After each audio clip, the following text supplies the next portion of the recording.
August 8, 1944.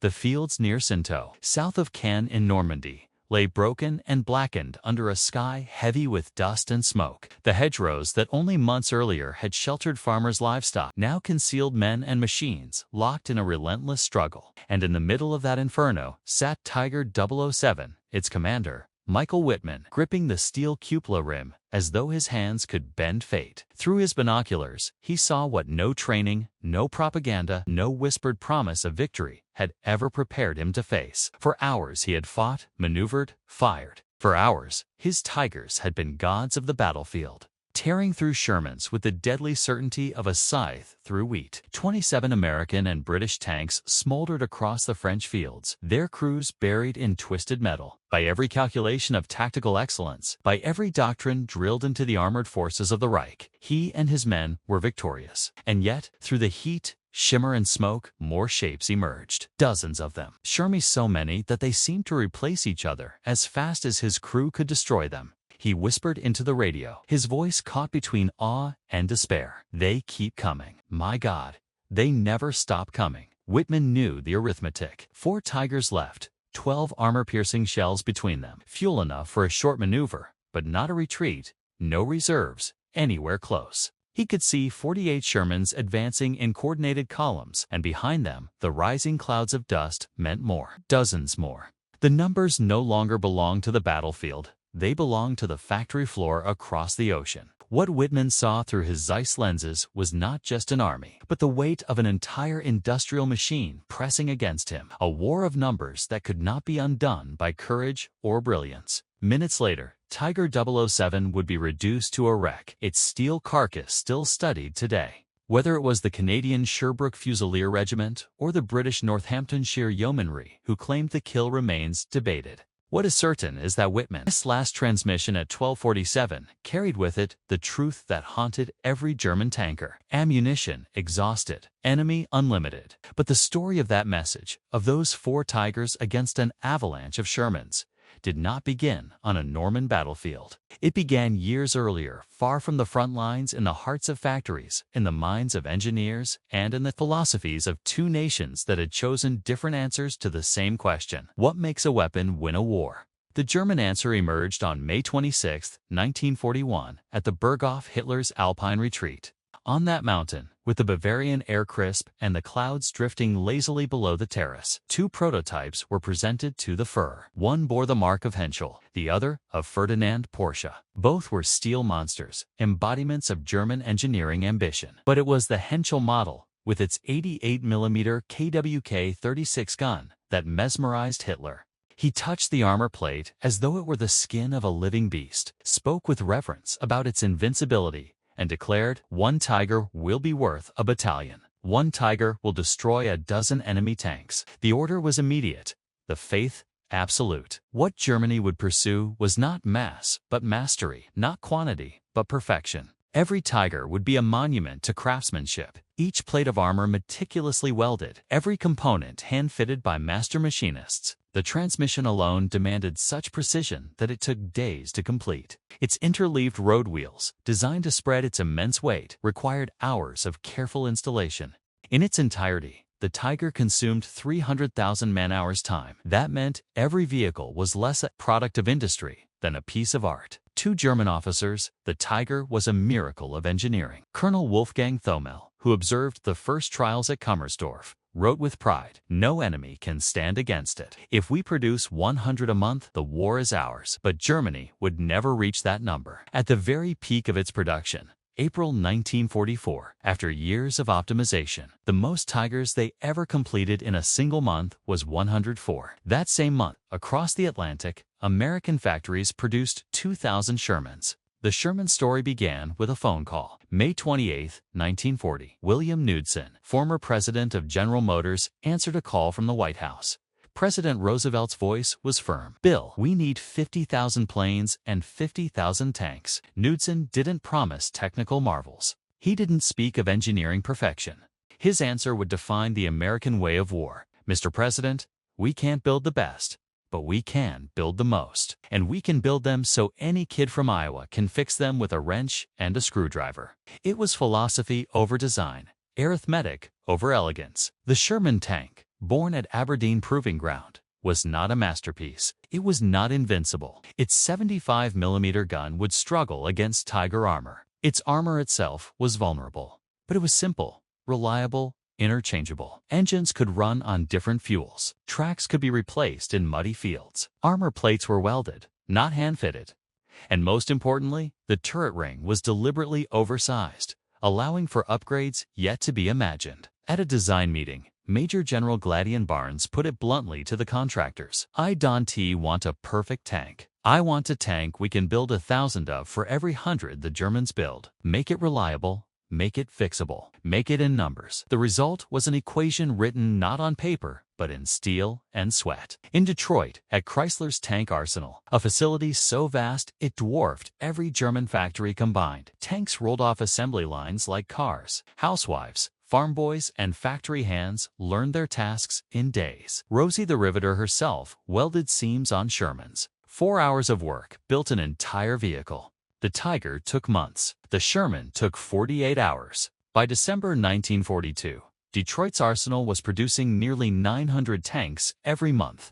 Across 11 factories in the U.S. and Canada, production climbed to 3,500 Shermans monthly.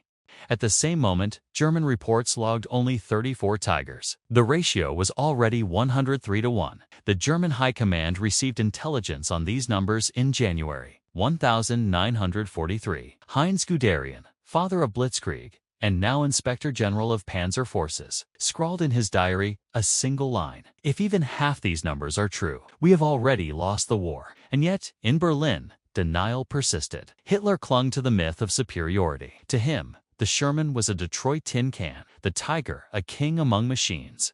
But Wittmann and every tanker who had lived to see Normandy knew the truth. Tanks stand T-fight in tournaments. They fight in wars, and wars are won by arithmetic. Training revealed the same disparity. At Fort Knox, Kentucky, hundreds of Shermans lined the fields for practice. Crews drove, fired, repaired, and drove again. Private Clarence Smoyer recalled, "By the time we shipped out, I knew that tank better than my father's tractor. Every sound, every tool, every fix." In Germany, training meant diagrams, wooden mock-ups, and perhaps 3 days in a real Tiger. When the machines finally reached the front, half the crew had never touched a Maybach engine. Complexity compounded the problem. A Sherman had 15,000 parts, maintainable with 50 tools. A Tiger had 26,000, demanding 230 specialized tools. Replacing a Sherman track took 90 minutes. Replacing a Tiger wheel could take 12 hours. An American crew could be trained in 4 weeks. A German Tiger crew needed 3 months' time the Reich no longer had. By June 1944, the Allies landed in Normandy with 4,000 tanks and 8,000 more in reserve. Germany fielded 102 Tigers in the entire theater. Against that avalanche, Wittmann's bravery, his crew's skill, and his Tiger's power were not enough. The story of Tiger 007 was not the story of one man or one machine. It was the story of 2 worlds colliding: the craftsman's bench versus the assembly line, the masterpiece versus the multitude,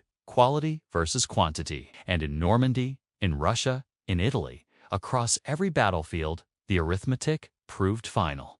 By the time Wittmann's Tiger burned, the lesson was already written in fire and steel. In industrial war, perfection dies to numbers. The Tiger Tank S legend was born not only on the battlefield, but in the drawing rooms of Berlin and Munich, where German generals spoke in reverent tones about its 88mm gun. That weapon, adapted from the fearsome anti-aircraft artillery that had already gained fame during the Spanish Civil War, was considered unstoppable. No Allied tank of 1942 could withstand it. A Sherman caught within 2 kilometers was doomed. A British Churchill or American M3 Lee stood no chance. And the armor of the Tiger itself was a fortress. 80 millimeters thick on the front, 100 on the turret face, angled less but thicker than anything the Allies possessed. To the German psyche, reeling from the growing might of America and the Soviet Union, the Tiger was reassurance, proof that German genius would triumph where mere numbers threatened to overwhelm. But genius carried its own curse. The Tiger's construction demanded delicacy, where war demanded speed. Every gearbox was hand-fitted, every weld inspected 3 times, every plate cut with obsessive precision. It was, as one officer later called it, an artisan's masterpiece in an industrial war. When it first rolled into combat near Leningrad in late 1942, the effect was electric. Soviet T-34s burned by the dozens. Infantry fled at the mere sight of the looming silhouette.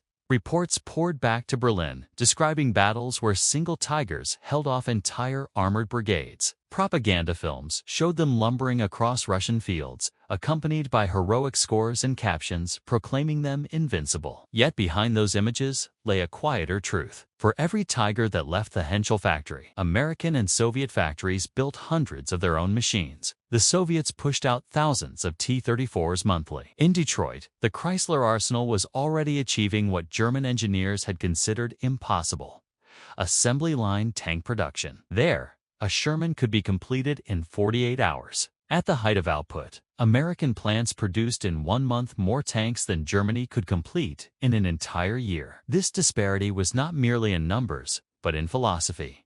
German engineers believed each tank must be perfect, capable of withstanding any assault and delivering unmatched firepower. The Tiger embodied that belief. It mounted an optical sight so precise it could target at ranges over 2 kilometers with uncanny accuracy. It carried tracks nearly a meter wide, spreading its enormous weight across soft ground that would have swallowed lesser machines. Its crew, 5 men trained for months, operated in what felt like a finely tuned instrument. The gunner adjusted his aim with micrometer wheels.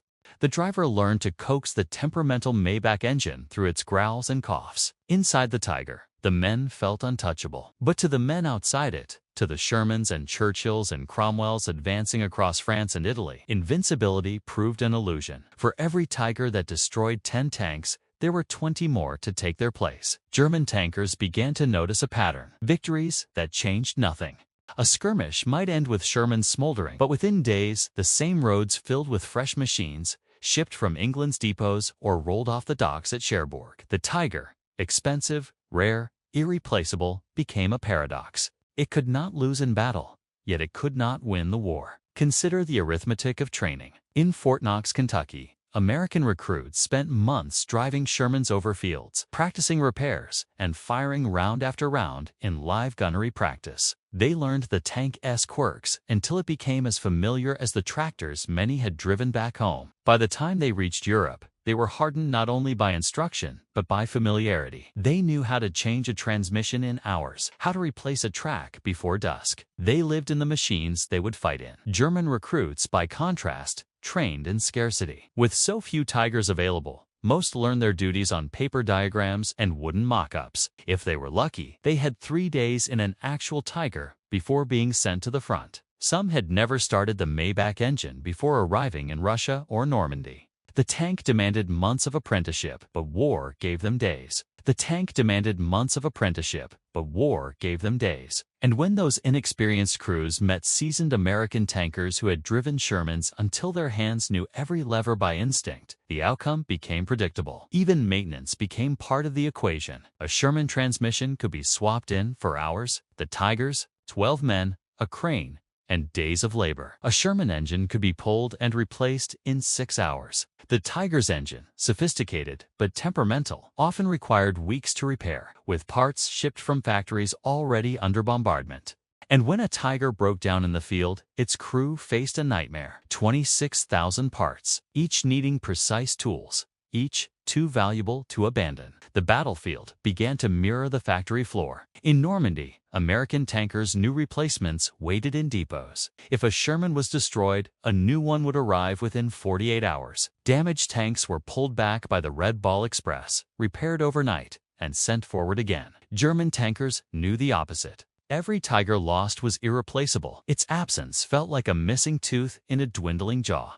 They fought with the weight of rarity pressing on their shoulders. To lose a Tiger was to waste months of labor, scarce materials, and a crew whose training could not be repeated. Wittmann's action at Villers-Bocage in June 1944 symbolized both brilliance and futility. In less than 15 minutes, his Tiger Company ambushed the British 7th Armored Division, destroying 14 tanks, 15 personnel carriers, and 2 anti-tank guns. German propaganda turned the clash into legend. proof of Aryan superiority. But in the days that followed, the British replaced every lost vehicle from depot stocks. Wittmann's unit, however, lost 3 Tigers in the ensuing battles and would not see replacements for 6 weeks. The propaganda concealed the cruel math. Tactical victories bought no strategic relief. By the summer of 1944, the contrast was absolute. America landed in France with thousands of Shermans and thousands more waiting in England.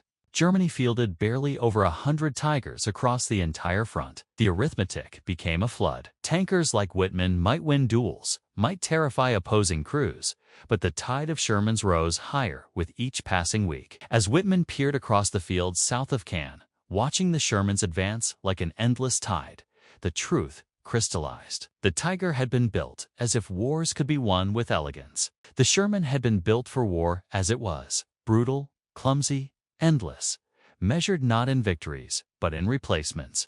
His hand tightened on the rim of the cupola. He knew what the textbooks at Panzerschule had promised. That quality would overcome numbers. But the dust rising on the horizon mocked that promise. Within minutes, Tiger 007 would be engulfed, its steel no match for inevitability. Yet Wittmann's fate was not merely his own.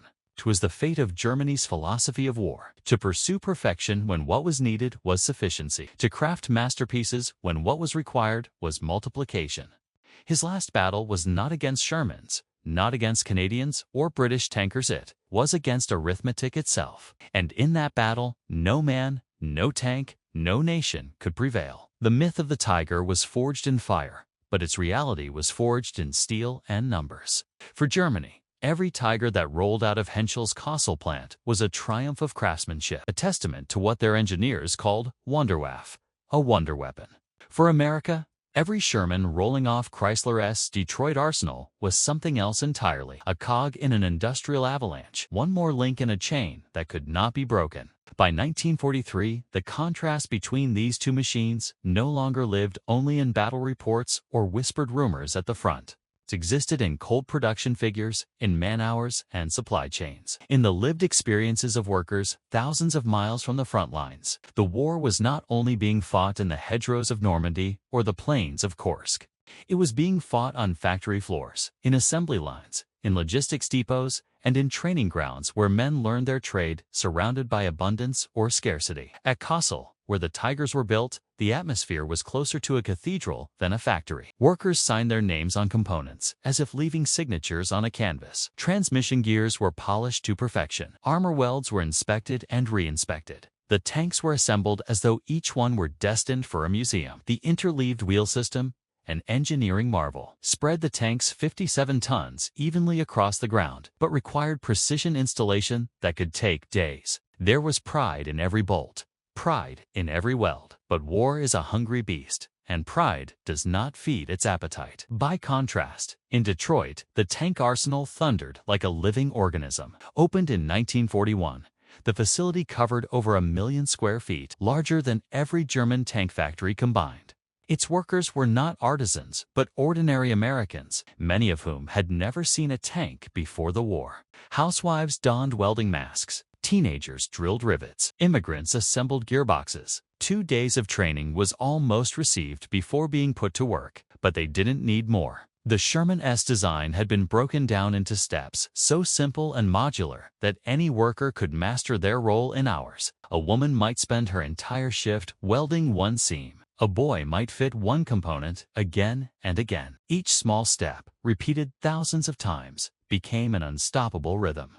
The production line moved forward without pause, without indulgence, without artistry.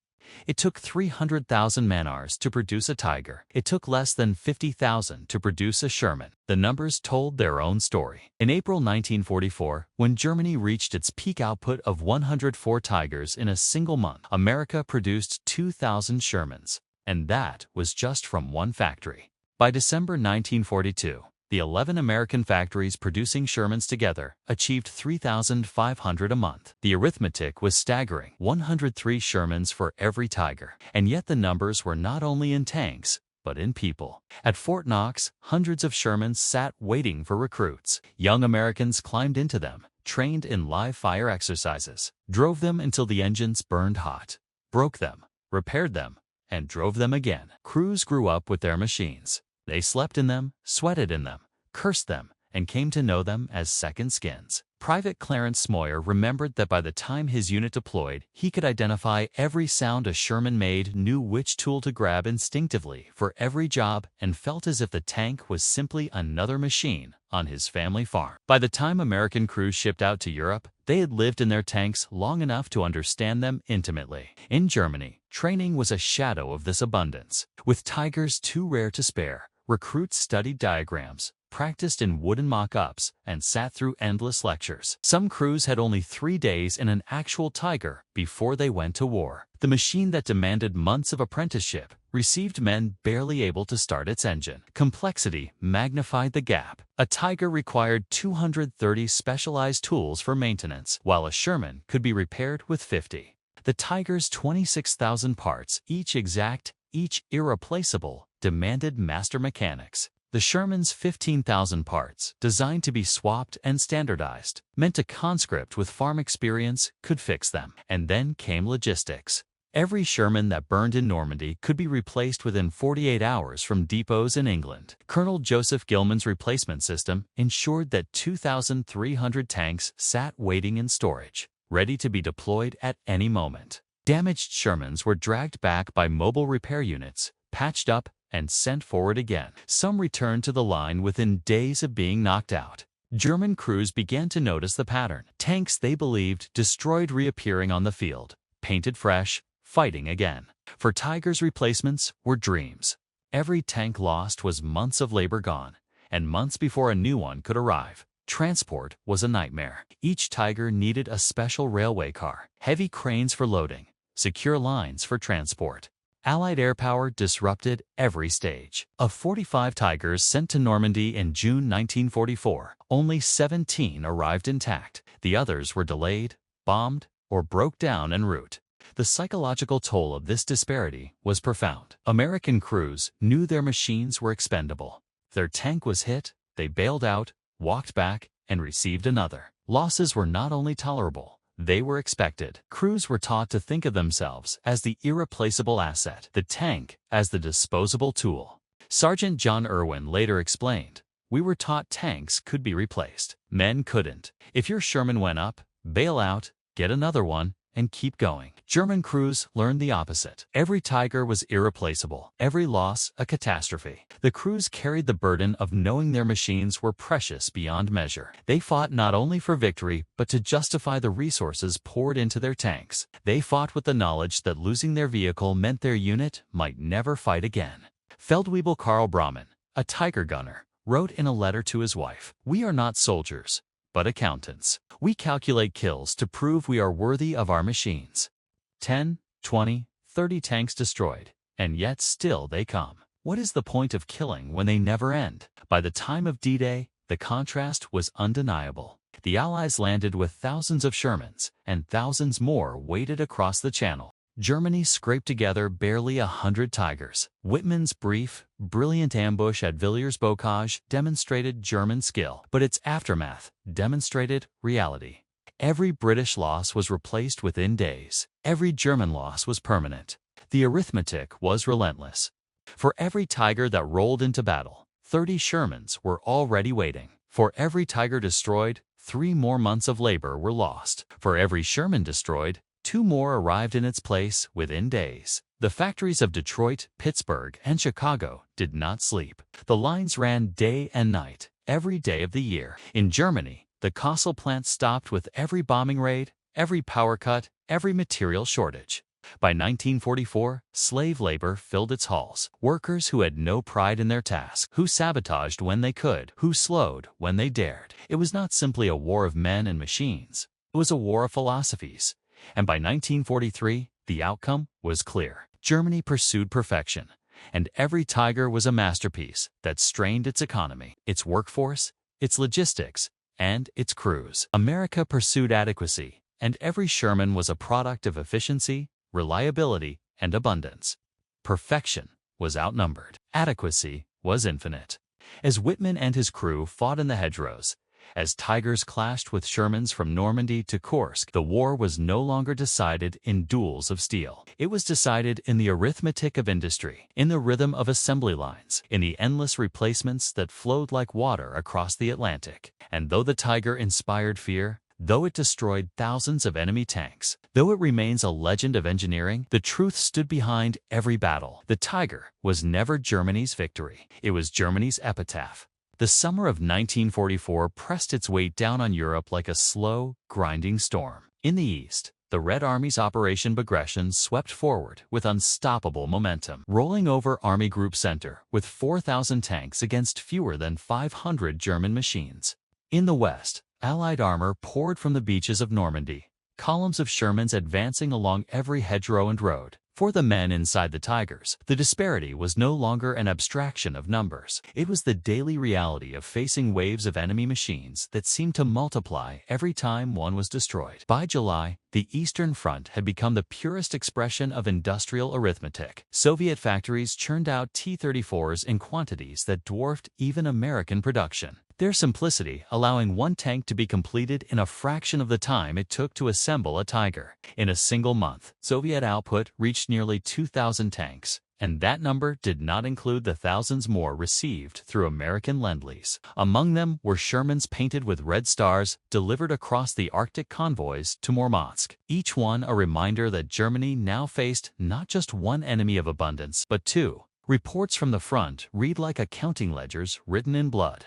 On July 5th, near Minsk, a German Tiger company destroyed 16 T-34s in a day. On July 6th, 22 more arrived. On July 7th, 45 attacked. By July 8th, 60 pressed forward, while the German company had only 2 Tigers left operational. The gun barrels glowed from constant firing. The loader's arms ached from heaving shell after shell, and yet the tide did not recede. One crewman wrote bitterly in his diary, "It is like fighting the ocean with bare hands. For every wave you break, 3 more crash over you."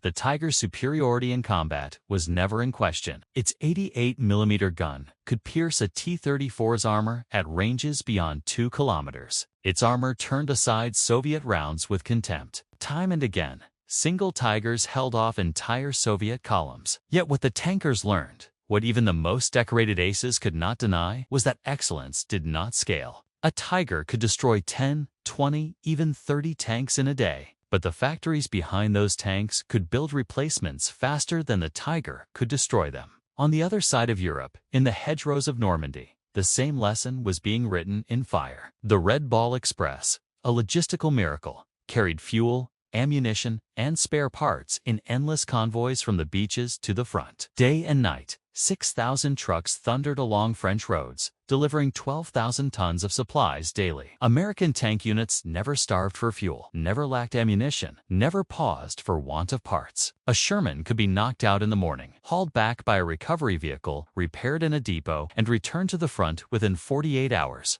In many cases, crews returned to battle in the same tanks they had bailed out of only days before. German tankers, by contrast, watched their machines rot for lack of supplies. A Tiger consumed fuel at a staggering rate, 2 3/4 gallons per mile on the road, more than 5 gallons cross-country. Moving a battalion 100 miles demanded more fuel than most German depots could hold. Maybach engines required high-octane fuel Germany could no longer produce in sufficient quantities. Units often received orders to attack objectives hundreds of kilometers away with barely enough fuel to reach half the distance. And when the tanks inevitably ran dry, their crews were ordered to abandon them, scuttling the precious machines with demolition charges to prevent capture. Maintenance became another silent killer.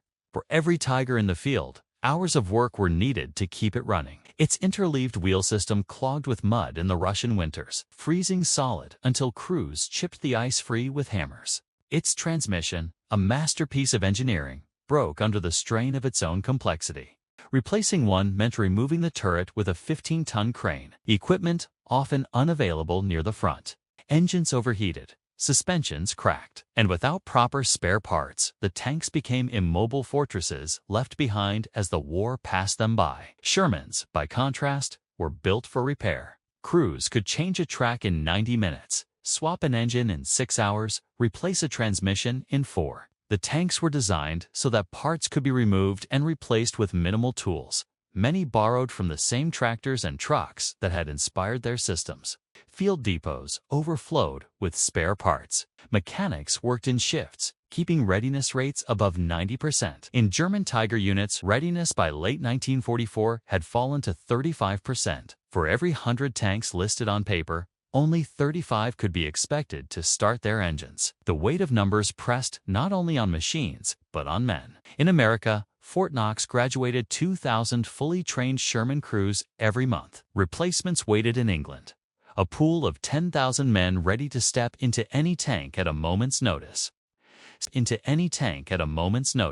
Standardization meant that any Sherman could be operated by any crew. When a loader fell, another stepped in, already familiar with the layout. When a tank commander was wounded, another took his place, already trained on the exact model. Losses, however painful, did not stop the tide. In Germany, every Tiger crew was an investment of months. The commander trained 6 months, the gunner 4, the driver another 4, the loader and radio operator 3 each. 19-man months for a single crew. Losses were catastrophic, not just in lives, but in irreplaceable skill. By 1944, with training programs gutted by fuel shortages and desperate time constraints, boys of 16 climbed into King Tigers after less than 2 weeks' instruction. They faced American tankers with a year's experience, and the result was slaughter. For the German crews, the psychological burden was immense. They knew their machines were masterpieces, but also fragile treasures. They fought with the weight of knowledge that every loss was irreplaceable. Feldwebel Hans Bauer, a Tiger mechanic, recalled in despair, "We had a Tiger with a broken transmission. The replacement took 3 weeks to arrive from Germany. Without a crane, we could do nothing." The tank sat silent for 2 months, while Shermans passed by in endless streams. For American crews, the philosophy was different.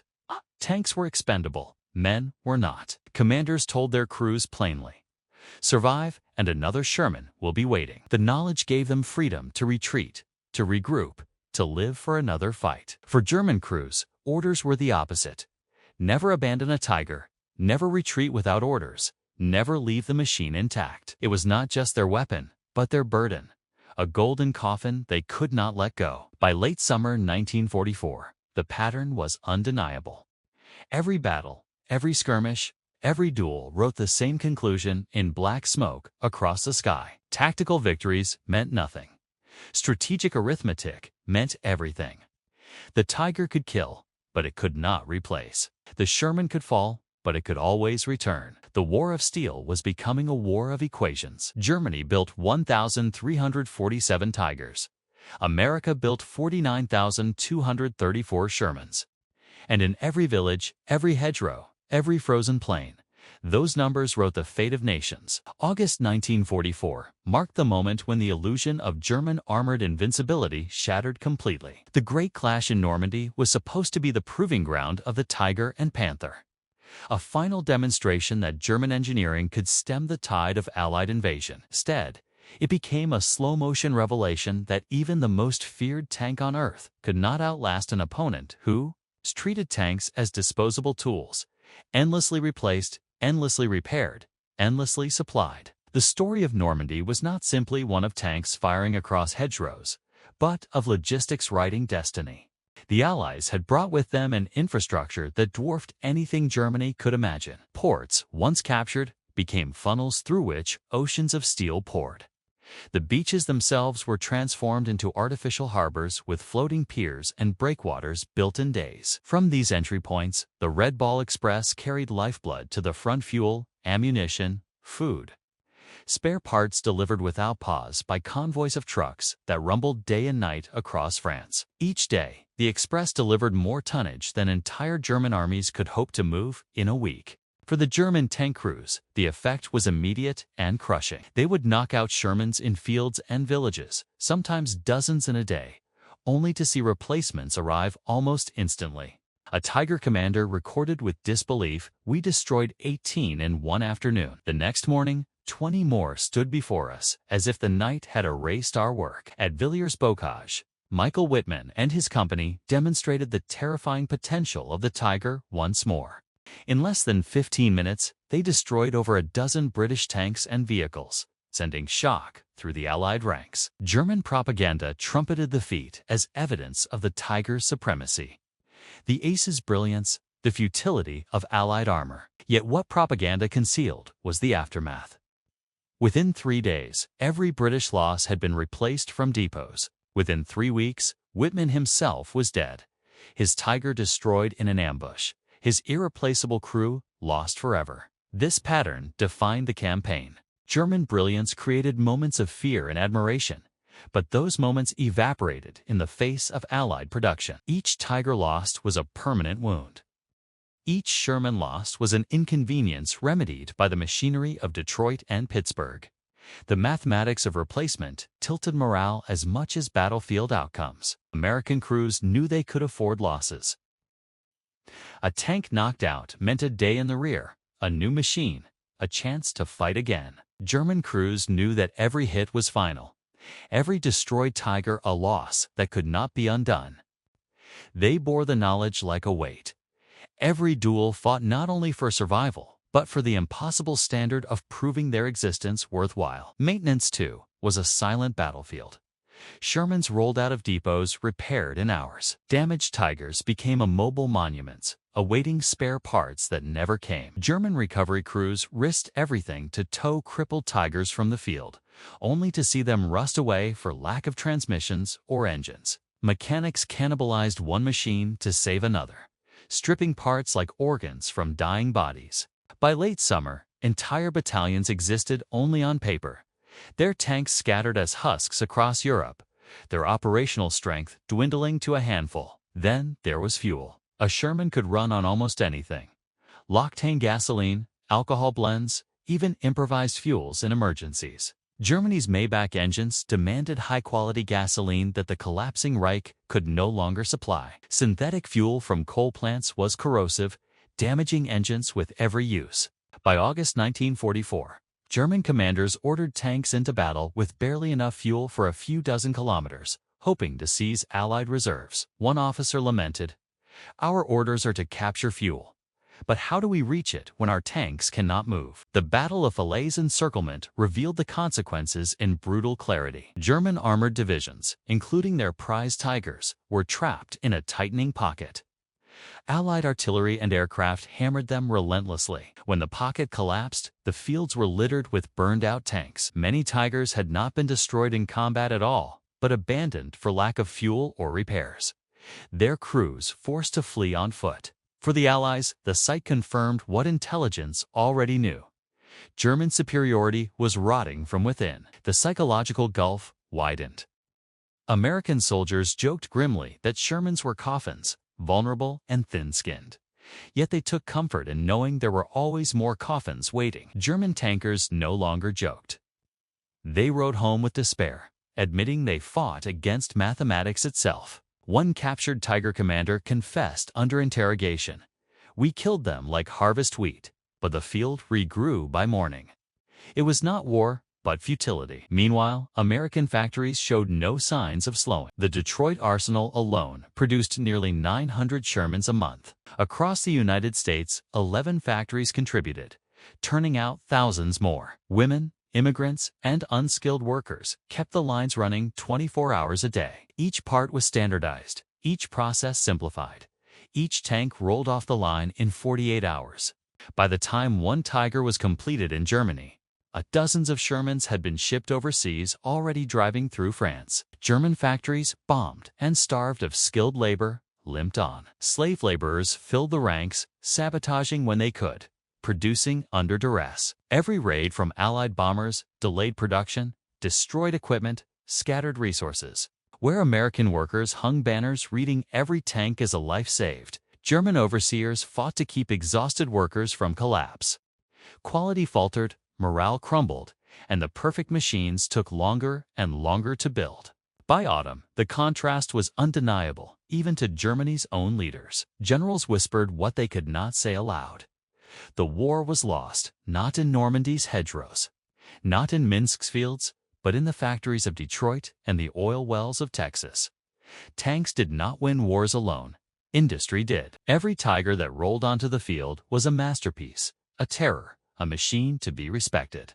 But every Sherman rolling off American lines was a promise of more to come, a reminder that the fight could continue endlessly. That promise broke the back of German armor long before the final shots were fired. By the end of 1944, the Tiger was no longer a symbol of invincibility. It was a symbol of desperation.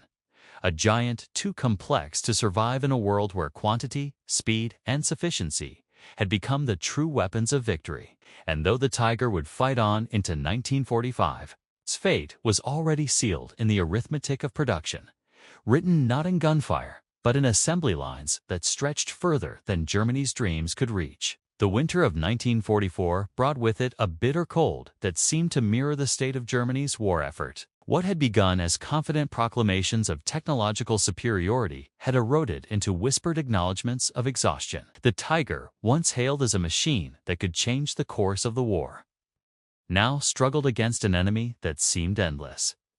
As if the factories of America and the Soviet Union had harnessed infinity itself. On December 16, 1944, Hitler launched his final great gamble, the Ardennes Offensive, later remembered as the Battle of the Bulge. It was conceived not only as a military strike, but as a desperate wager to fracture the Allied alliance and force negotiations. At its heart were the tanks Panthers, Panzer IVs, and 69 precious King Tigers, the most fearsome armored beasts Germany had yet created. Their massive 88mm guns could destroy Shermans at ranges beyond 2 kilometers. Their thick armor rendered them almost impervious in frontal assaults. On paper, it was a force designed to smash through the thin Allied lines in the snowbound Ardennes and race toward Antwerp. At first, the offensive seemed to validate Germany's faith in quality over quantity. In the early days, King Tigers engaged Allied armor and left trails of burning Shermans across Belgian villages. Stories spread of Tigers annihilating entire columns, their commanders boasting of kills that once again made the machines seem untouchable. Soldiers of the 2nd SS Panzer Division claimed they destroyed 40 American tanks in just 2 days of fighting. For a moment, German propaganda had its victory, and even among the Allies, whispers spread. The Tigers were back, the German panzers still a force to be feared. But the numbers told another story.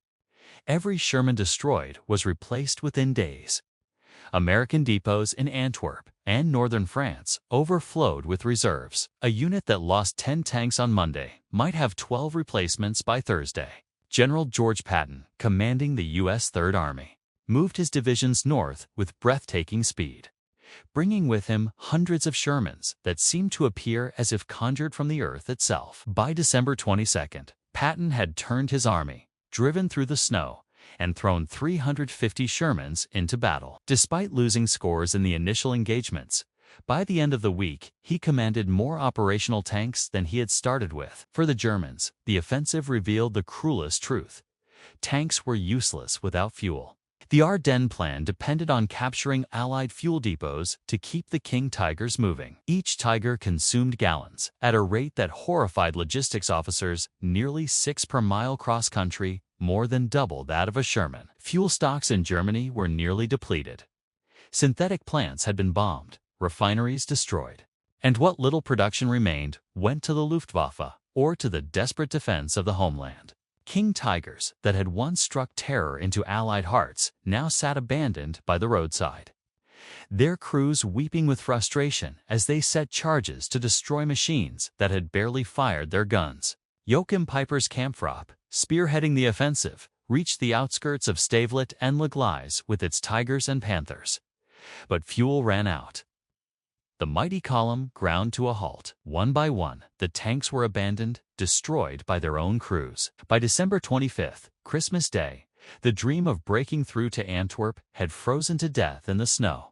The offensive ended not with a climactic battle, but with German tank crews trudging home on foot, leaving their precious machines behind in smoking ruins. For the Americans, the Bulge was both a test and a confirmation. Sherman crews feared the Tigers. Yes, but they knew they could fight them with numbers, artillery, and above all, persistence. One tank commander later recalled, "We saw them on the ridges, the big Tigers, and we knew one-on-one We were dead men, but we weren't one-on-one. We had the sky. We had the guns. And we had more tanks than they had bullets. The German Tiger crews faced an altogether different reality. Each machine represented months of training, thousands of man-hours of labor, and fuel rations that could cripple entire divisions. To lose one was a catastrophe. To lose many, as they did in the Ardennes, was irretrievable. Feldwebel Gustav Schneider, a Tiger commander, later wrote in his memoirs, "We had the finest weapons in the world, but no way to sustain them. When the last drop of fuel was gone, we were no longer tankers, but refugees." Beyond the Ardennes, the collapse of German industry deepened. Allied bombers struck with increasing precision. The Henschel factory at Coesel, birthplace of the Tiger, was hit 39 times in 6 months. Each raid halted production for weeks, destroyed vital tools, killed or displaced skilled workers. Slave labor, drawn from concentration camps and occupied nations, made up nearly half of the workforce by late 1944. They worked under guard, unmotivated, sabotaging where they could, their exhaustion evident in the declining quality of parts. Reports showed Tigers leaving the factory with defective transmissions, improperly treated armor, and rushed welds. Each new tank, once a masterpiece, became a brittle shadow of its predecessors. In America, the contrast could not have been starker. The Detroit tank arsenal ran 3 shifts, 24 hours a day, 7 days a week. Workers volunteered for overtime, even on Christmas. Absenteeism rarely exceeded 2%. Women, immigrants, and teenagers formed a workforce that believed in its mission. Every tank built was a step toward bringing their soldiers home. In cafeterias, posters reminded them, "The tank you build today will save a life tomorrow." At the arsenal, tanks rolled off the line at a pace German engineers thought impossible, one every 48 hours. The numbers by the end of 1944 told the truth no one could ignore. Germany had produced a total of 1,347 Tiger I tanks and fewer than 500 Tiger IIs. The United States, by contrast, had produced nearly 50,000 Shermans. The disparity was so immense that even German generals began to despair openly. Heinz Guderian, Inspector General of the Panzer Troops, reviewed intelligence reports in January 1945, showing Allied monthly production exceeding 3,000 tanks. His diary entry was chilling in its simplicity. "If this is true, we have already lost." And yet, the Tigers kept fighting, their crews clinging to their machines with a mix of pride and desperation. In battle, they remained deadly. A single King Tiger could still destroy platoons of Shermans in open combat. At La Gleize, one Tiger II knocked out 30 Allied vehicles before being abandoned for lack of fuel. These were moments of brilliance, sparks of defiance, but sparks cannot halt a firestorm. For every Tiger that stood defiant, 100 Shermans swarmed, and behind them, thousands more waited in depots, on ships, on assembly lines across an ocean. By early 1945, the Tiger had become less a weapon than a symbol. To its crews, it was both pride and burden, a machine that proved their skill but guaranteed their doom. To the Allies, it was both a terror and a trophy, respected on the battlefield but powerless to alter the war's course. Soldiers who faced Tigers never forgot the experience. But they also learned that victory was not about duels, not about single machines, but about the endless arithmetic of production. The Ardennes offensive, Hitler's last great gamble, ended with the same conclusion written across every battlefield since Normandy. The Tiger could win battles, but it could not win a war. Numbers, fuel, and factories determined destiny. And in that realm, Germany was bankrupt. As 1945 dawned, the Reich faced collapse. Tigers still prowled in small numbers, but their roars were drowned beneath the thunder of thousands of Shermans, the rumble of endless convoys, the skies filled with Allied planes. The greatest tank Germany ever built had become a monument to futility, a reminder that perfection without abundance is nothing but a doomed dream. By January 1945, the war in Europe had become a war of attrition that Germany could no longer sustain. The Tiger, once heralded as the spearhead of Blitzkrieg's second coming, was now a relic weighed down by the chains of production limits and supply collapse. Its crews, among the most highly trained and dedicated in the Wehrmacht, were forced to face an unyielding tide of Shermans, T-34s, and Allied air power that never seemed to pause. The numbers were now merciless. Out of every 100 Shermans deployed in Western Europe, at least 90 were operational at any given time. Thanks to relentless American maintenance, spare parts, and replacement crews. For the Tiger, the figure was closer to 30. Units reported that 2/3 of their vehicles sat broken, waiting for parts that would never arrive. The advanced transmissions that had once made the Tiger a marvel now failed after a few hundred miles, requiring factory-level repairs. Engines overheated, track systems clogged with mud and ice, suspensions froze in the Russian winter. When the Red Army launched its massive Vistula offensive in January, Soviet divisions advanced with thousands of T-34s supported by American Lend-Lease Shermans. Against them, the German army could muster barely 24 operational Tigers in some sectors. The disparity was no longer tactical. It was existential. For the Tiger crews, the emotional weight was unbearable. Each man knew he was fighting in a machine worth more than its weight in gold, expected to destroy 10 or 20 enemy tanks to justify its existence. Feldwebel Hans Kruzmer, a Tiger commander in the collapsing Eastern Front, wrote in a letter to his brother, "They tell us one Tiger is worth a dozen Shermans. But the Shermans are endless, and we are not. Every day we count our ammunition as if each shell were our last breath." His words captured the arithmetic of despair. In the West, Allied advances revealed the same truths. In February 1945, at the Battle for the Row River crossings, Shermans attacked in waves, supported by artillery and airstrikes that blanketed every suspected Tiger position. When a Tiger was spotted, it drew a storm of attention. Airstrikes, artillery barrages, entire units repositioned just to eliminate it. American commanders knew that even one Tiger could stall an advance, so they made its destruction a priority. Yet they also knew that destroying one Tiger, even at the cost of several Shermans, was sustainable. Replacement tanks waited only days away. The Americans treated their armor like ammunition, itself expendable, replaceable, endlessly supplied. For the German High Command, the Tiger's failures were no secret. Albert Speer, Minister of Armaments, confessed in a report that every Tiger consumed the resources of multiple Panzer IVs or dozens of lighter vehicles. He wrote with chilling clarity, "The Tiger is a tactical masterpiece, but a strategic blunder. We are bleeding our strength into monuments." Even Hitler, once enraptured by the tank's promise, grew frustrated with reports of breakdowns, immobilizations, and the endless fuel crisis. He demanded more King Tigers, convinced that thicker armor and bigger guns would restore dominance. But the factories could barely produce a handful each month. The gap between his fantasies and reality widened into catastrophe. On the battlefield, Tiger crews became both warriors and mechanics, spending more time under their tanks than inside them. Replacing a road wheel might take 12 hours. Repairing a transmission often required cranes that were miles away. In desperate conditions, mechanics cannibalized wrecks, stripping parts under enemy fire to keep a handful of machines running. Sergeant Otto Bruckner of the 503rd Heavy Panzer Battalion later recalled, "We worked like surgeons operating on dying giants. For every Tiger that roared into battle, 3 lay silent, gutted to keep one alive." The Americans, by contrast, embraced simplicity as their greatest weapon.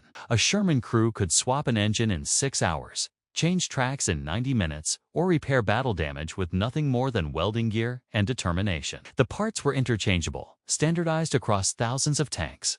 A knocked-out Sherman might return to battle within a day, while a Tiger destroyed once was gone forever. By March, as the Allies crossed the Rhine, the fate of the Tiger was sealed. Entire battalions melted away, not from combat, but from lack of fuel and spare parts. Tanks were abandoned, scuttled, or left to the advancing Americans as trophies. The mighty 88mm guns that once dominated every battlefield now lay silent, their barrels cold, their crews either dead or prisoners. Yet even in defeat, the Tiger remained a legend. Allied crews spoke of it in hushed tones, half in fear, half in respect. Veterans remembered the sound of its gun, the silhouette of its massive hull looming through the smoke. They also remembered the relief when artillery, aircraft, or sheer numbers overwhelmed it. To fight a tiger was to face death, but to defeat one was to prove that even legends could fall. The tiger was never just a tank. It was a symbol of Germany's misplaced faith in perfection, a monument to engineering brilliance shackled by flawed strategy. It killed thousands, terrified more, and inspired myths that endured to this day. But as the war drew to its bloody close, the lesson became inescapable. Perfection could not triumph over production, and brilliance could not outlast arithmetic. The tiger had fought with unmatched ferocity, but it had fought a war it was never designed to win. By April 1945, the German tiger was more ghost than presence. The once feared beast of Europe, whose thick armor and devastating 88mm gun had dominated fields from Kursk to Normandy, now sat idle in barns, forests, and abandoned depots. The Wehrmacht still listed tiger battalions on paper, but their war diaries told the truth. Most reported fewer than 10 operational vehicles. Many had none at all. The war had become a tide of steel and men that Germany could not stem, no matter how advanced its machines. The collapse of logistics had become absolute. A tiger battalion needed 40,000 liters of fuel just to move 100 kilometers. By spring, Germany could not supply that for an entire army. Tank crews waited in villages, their machines hidden beneath camouflage nets, praying for shipments that never came. Some tigers were destroyed by their own crews, engines deliberately ruined or hulls set ablaze to prevent capture. Abandonment became more common than battle. One officer wrote bitterly, "We are caretakers of statues, not tank commanders." Meanwhile, American Shermans advanced in endless waves. From the Rhine to the Elbe, they rolled forward with replacements so plentiful that crews scarcely paused when one tank was knocked out. Mechanics cannibalized damaged vehicles in hours. Depots along the front contained hundreds of spare tanks ready to be crewed. It was as if the Americans fought not with individual machines, but with an industrial organism. Each loss instantly healed by the bloodstream of production flowing from Detroit, Pittsburgh, and Chicago. The Tiger, despite its dwindling numbers, still carried an aura that could chill even veteran crews. Reports of a single Tiger sighting drew artillery barrages, P-47 Thunderbolts, and entire companies of Shermans converging on the threat. To Allied tankers, the Tiger was both terrifying and strangely mythical. Crews told each other stories, some exaggerated, some real, about its ability to destroy a Sherman at 2,000 meters, to shrug off dozens of hits. And yet, as the weeks passed, even those myths began to lose their power. Each time a Tiger appeared, it was drowned in firepower and numbers, leaving only another wreck smoldering by the roadside. For the men inside those Tigers, the end carried a cruel irony. They were among the best trained soldiers Germany produced, drilled for months, specialists in their craft. But they were trapped in machines that had become burdens, doomed to fail them at the worst moment. Letters from surviving crewmen reveal resignation.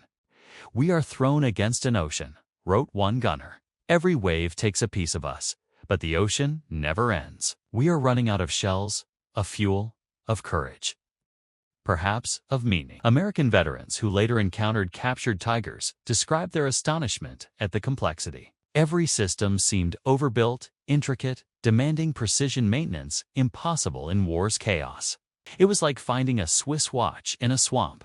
One Sherman commander remarked, "Magnificent, useless." In contrast, their Shermans were crude but reliable, built like farm tractors that could be fixed by anyone with a wrench. The final irony came in Nuremberg and Berlin. As the Reich collapsed, improvised battle groups assembled to defend cities. Some included Shermans captured, abandoned, repaired by German crews who could no longer maintain their own Tigers.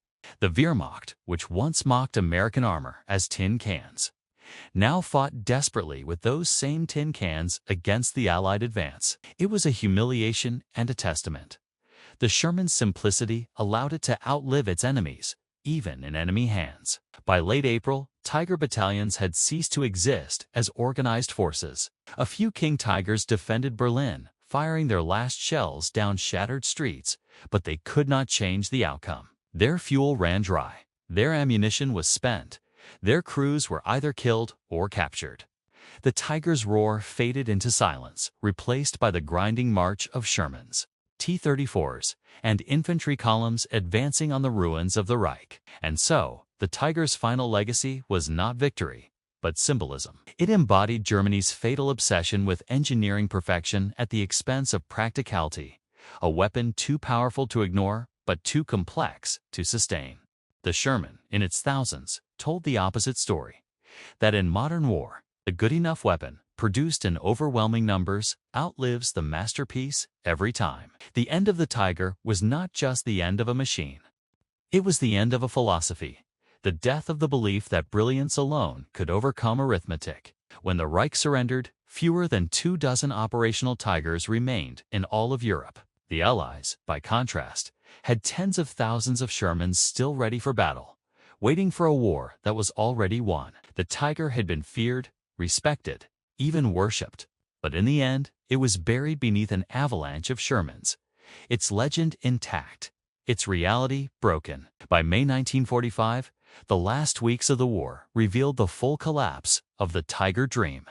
The German High Command could barely report any operational strength for its heavy tank battalions. Most formations existed only on paper lists of vehicles that had long since been destroyed, abandoned, or stripped for parts. Crews who had once been the pride of the Wehrmacht were now scattered, fighting as infantry or surrendering in columns of weary men who had lost faith in everything except survival. On the Western Front, American and British forces advanced at a pace unimaginable just a year earlier. Their armored columns moved like rivers of steel, flowing through Germany's heartland. Along the roadsides lay the husks of Tigers, some knocked out by air attack, others scuttled by their crews, and many simply broken down beyond repair. Allied soldiers marveled at their massive forms, taking photographs beside the once feared machines as trophies of victory.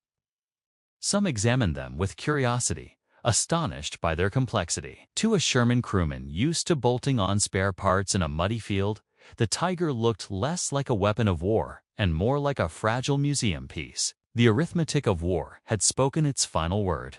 Germany had produced fewer than 2,000 Tigers in the entire conflict, of which barely 20 remained serviceable in May 1945. The Allies had deployed over 50,000 Shermans, with nearly 35,000 still operational worldwide when the war ended. That ratio, 27 Shermans for every Tiger, summed up the war's industrial reality more powerfully than any battlefield report. For the men who fought in Shermans, the numbers were more than statistics. They were survival. Sergeant Wardell Henderson remembered, "We lost tanks, sure. Plenty of them. But behind every loss was another waiting for us. I went through 5 Shermans in France and Germany. Each time, I climbed into another. That's what won the war. Not one tank, but the certainty that there would always be more." His words captured the American philosophy: protect crews, not machines, and trust industry to replace what was lost. For Tiger crews, the philosophy had been reversed. They were taught that their machines were precious, irreplaceable, worth more than their lives. Many died fighting to save them, refusing to abandon tanks that represented not just weapons, but symbols of German pride. Out of some 8,000 men who served in Tigers, fewer than 2,000 survived the war, a casualty rate of 75%, unsensible, unforgivable, and yet inevitable. At the strategic level, German officers understood the truth, even as propaganda clung to myths of invincibility. Albert Speer admitted in his post-war memoirs that the Tiger program had been a catastrophic misallocation of resources. Each Tiger consumed the labor of hundreds of men, thousands of tons of steel, and weeks of skilled work. Yet it never changed the outcome. We built monuments while our enemies built armies. His assessment was echoed by generals who had seen the front collapse. "We fought with brilliance," one commander recalled. But brilliance cannot defeat arithmetic. For the Allies, the Sherman was more than a tank. It was a system, a philosophy of war that extended from Detroit's assembly lines to depots in England, from replacement pools in Normandy to the Red Ball Express supplying fuel. Each Sherman represented not only steel and armor, but a network of logistics, training, and manpower that Germany could not match. When American forces entered Germany, they passed replacement parks containing hundreds of brand-new Shermans. German prisoners brought to these depots were stunned. Some refused to believe the numbers. One veteran of a Tiger battalion confessed later, "When I saw those endless tanks, row after row, I understood. We had never been fighting men. We had been fighting machines, factories, entire cities working while we starved." It was hopeless from the start. By the time Germany surrendered on May 8, 1945, the Tiger had already passed into legend. Only a handful remained, scattered across Europe, soon to be captured, studied, or left to rust. For its crews, the tank had been both a weapon and a coffin. For its enemies, it was a terror, but one they learned to overcome with numbers, coordination, and the patience of production. The Tiger's death was not loud or dramatic. It ended quietly, abandoned on forest roads, left without fuel, its massive gun pointing at nothing. The Sherman, meanwhile, rolled on through towns, across rivers, into the heart of a defeated Reich. The battle was never truly Tiger versus Sherman. It was Germany's perfection against America's production, quality against quantity, the craftsman's bench against the assembly line. And in that war, quantity triumphed because it did not need to be perfect. It only needed to be enough, and enough was more than Germany could ever hope to withstand. When the guns finally fell silent in May 1945, the Tiger's story ended not with triumph, but with quiet wrecks scattered across Europe's roadsides. They stood like monuments to a failed philosophy, machines of unrivaled tactical brilliance, yet undone by the merciless arithmetic of industrial war. Where once their engines roared across Russia and France, they now sat broken, burned out, or abandoned, their crews long dead or in captivity. The final accounting was unflinching. Germany had built 1,347 Tiger I tanks and fewer than 500 Tiger IIs. The Tiger had been the apex predator of its time. Its 88mm gun could destroy a Sherman at ranges where American gunners could barely see it. Its armor shrugged off shells that turned lesser tanks into coffins. Crews inside felt both pride and terror, knowing they commanded the most formidable tank in existence, but also knowing that each fight was a gamble against overwhelming odds. For every Tiger knocked out, dozens of Shermans advanced to take its place. Tactical victories dissolved into strategic defeat. For the Americans, the Sherman was never about perfection. It was about presence. It was a tank that could be built quickly, maintained easily, and fielded in numbers unimaginable to their enemies. It was crude, often vulnerable, yet endlessly replaceable. Crews could abandon a burning Sherman, walk to the rear, and be assigned another within days. That cycle, repeated thousands of times, turned the Sherman into more than a machine. It became a symbol of America's industrial democracy, where victory was measured not in individual excellence, but in collective power. The Tiger, by contrast, revealed Germany's fatal flaw. Obsessed with craftsmanship, with building the best of everything, they produced machines too costly to lose, too complex to maintain, and too few to matter. The Tiger was not just a tank, it was a burden. Consuming fuel Germany could not spare, demanding parts Germany could not deliver, and tying its crews to impossible expectation. Where the Sherman embodied abundance, the Tiger embodied scarcity. After the war, veterans gathered at reunions and museums, standing before the preserved hulks of Tigers and Shermans displayed side by side. Former German commanders admitted the truth with candor. "We were not defeated by your soldiers. We were defeated by your factories." American tankers who had lost friends in burning Shermans replied with a mixture of pride and humility. "We knew our tanks weren't the best, but they were always there when we needed them. That was enough." Today, only 7 Tigers remain in running condition worldwide, each one a priceless relic. By contrast, hundreds of Shermans still operate, bought by collectors, displayed in parades, or used in films. Even in preservation, the numbers echo the war. The Tiger rare, revered, but isolated. The Sherman common, accessible, and enduring. The Tiger endures as legend, the monster of World War II, the terror of Normandy, the king of the battlefield. But the Sherman endures as proof of victory not because it was better, but because it was enough, built in numbers that crushed all resistance. The war between Tiger and Sherman was never truly about tanks.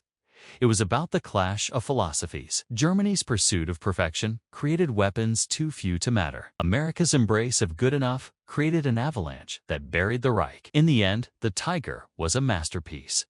But the Sherman was the winner's tank. And so, history remembers them not as equals, but as opposites in a lesson written in steel and blood. In modern war, arithmetic is the ultimate weapon. Germany built 1,347 Tigers. America rolled out 49,234 Shermans. Those numbers alone decided the fate of nations. Everything else was commentary.